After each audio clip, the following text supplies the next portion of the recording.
Hey there guys, Keeper Collin back here with the Montgomery Zoo and Man Wildlife Learning Museum. As we said before, happy August is for Antelopes Month. Today I'm here to talk to you about another one of our African antelope species, the Eastern bongo.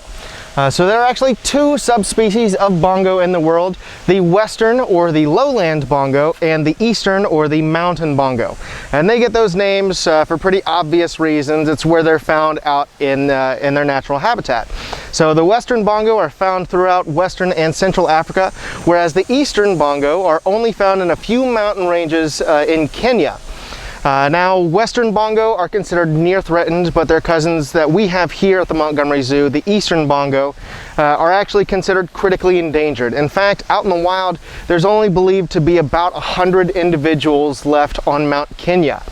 And the reason for this is mostly for habitat fragmentation and human-wildlife conflict, as well as hunting them for bushmeat.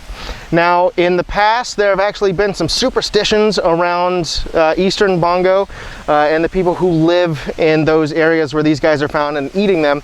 They would believe that eating these would actually cause things like epileptic seizures, which we now know isn't the case. But because these superstitions are starting to die down, even though their numbers are severely dwindling, people are still hunting them for their bushmeat.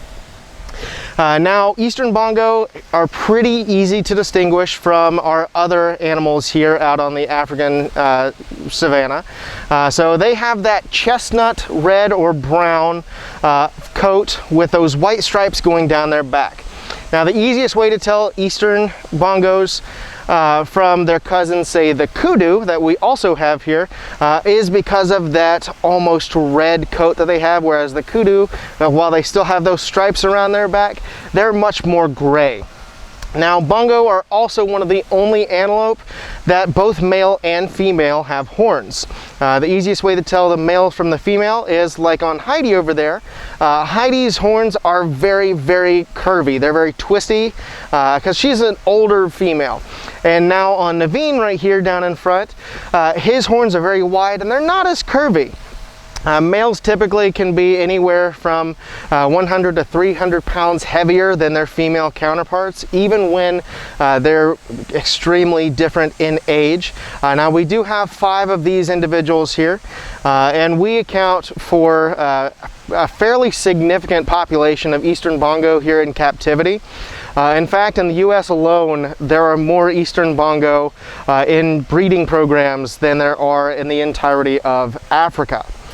Now, because of the success of our breeding programs here in the US, we're hoping to be able to reestablish Eastern bongo populations in Africa someday, but we got to get their numbers a lot higher and be able to educate the people who are indigenous to the regions that these guys are found in and their importance to the ecosystem there.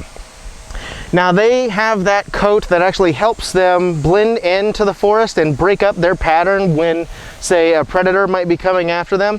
And those horns are really important for them as well, because as you can see on Naveen's horns, he's nice and muddy.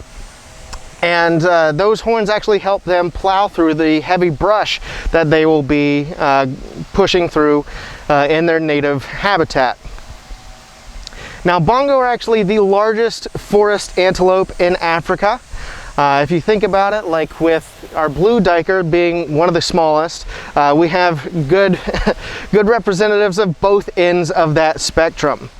All right, everybody, once again, we want to thank you for helping us celebrate Antelope August here at the Montgomery Zoo and Man Wildlife Learning Museum.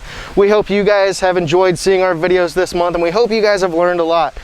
We also hope you guys come down, see these antelope in person, and get to know them and to love them as much as we do as a keeper staff. So from all of us here to all of you, have a wonderful rest of your August Antelope Month.